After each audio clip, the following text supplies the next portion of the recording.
Hey everyone, it's Melissa. Today I'm going to talk about two things. The first one is the lipstick I'm wearing and kind of tell you about the company because it's a pretty cool company.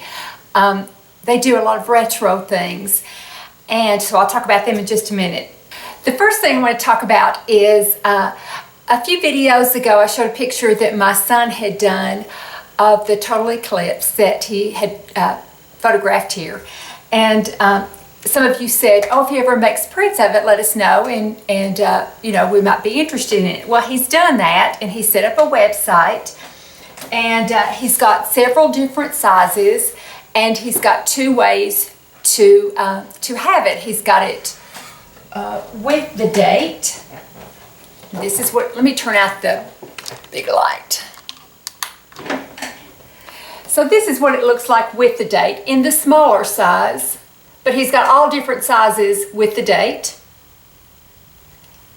Okay, it's got the date and total eclipse at the bottom.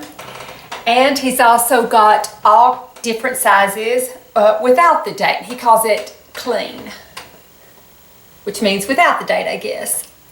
This is like a 10 by 20. Okay, and when you go to the website, the first one that is shown, the first ones that are shown with the date and without the date are just the smaller ones. So you can click on there to get the size that you want. So he's got all different sizes in both. And then he's got, and I just love this one, he's got it, the big one that is stretched on canvas that is good for like hanging in your den over a couch or something like that. It is 10 by 30, and you can get it with the date or without the date. But it is stretched over wood, it's hand done, stretched over wood, and then it's already got the wire for hanging. So I'm going to list his website down below where you can purchase it. And don't forget to click on each of those so you can see which size you want of the date or without the date, or the canvas just comes in one size.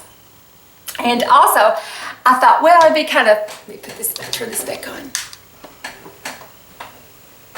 So I also thought, well, it might be kind of fun to do some t-shirts and a mug, so I did that.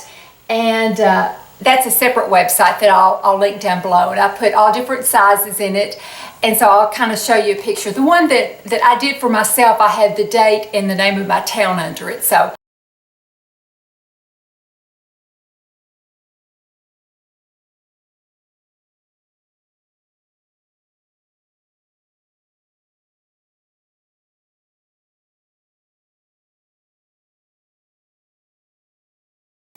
I appreciate that. If you're interested, go have a look at that. They're really, really nice. And I know it's hard to tell through a video, but they turned out really well, and he did a good job on them. I was really proud. So the second thing I wanted to talk about was this lipstick that I have on.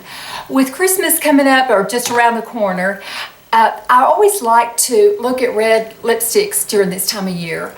And so I was interested in one that was maybe a little bit warmer than what I had used. I've always used kind of blue reds, and I thought, I think it might be kind of pretty to get a little warmer color. So I did some research, and I came across this company that is so neat. It's called Besame, which I believe is kiss or kiss me in Spanish. But anyway, what they have done is they have really, with a lot of their makeup, but especially their lipsticks, they have taken lipsticks, especially red lipsticks, through the ages, through the like 1910 or 1920 on up, that were popular during that time, and they've replicated them, and they put them in this really, really pretty, this is the box, in this really pretty tube.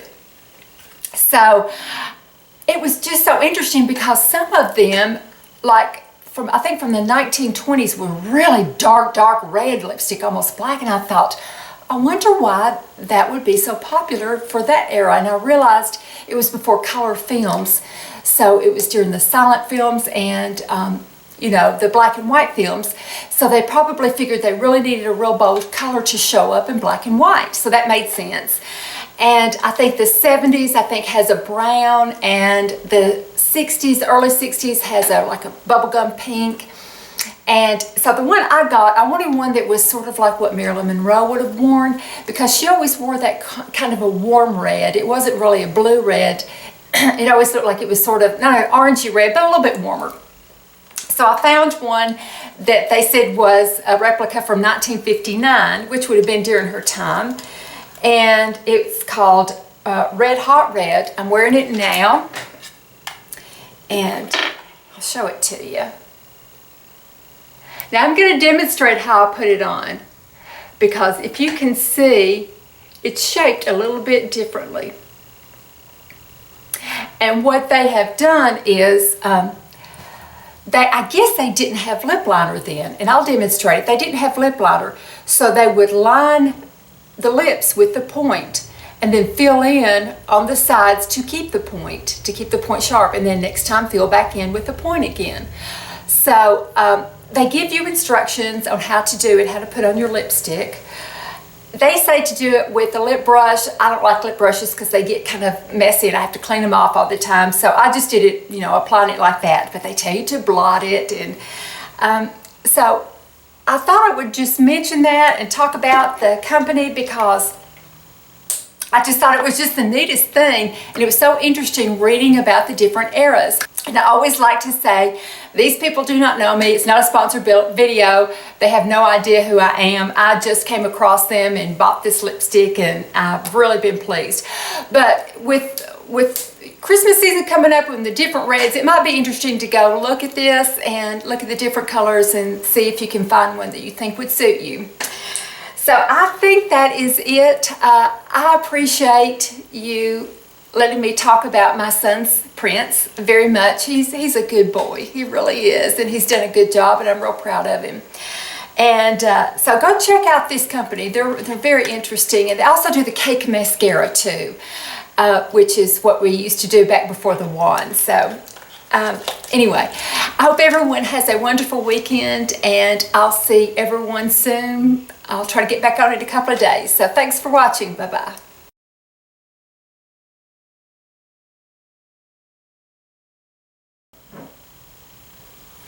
So I was interested in one like what?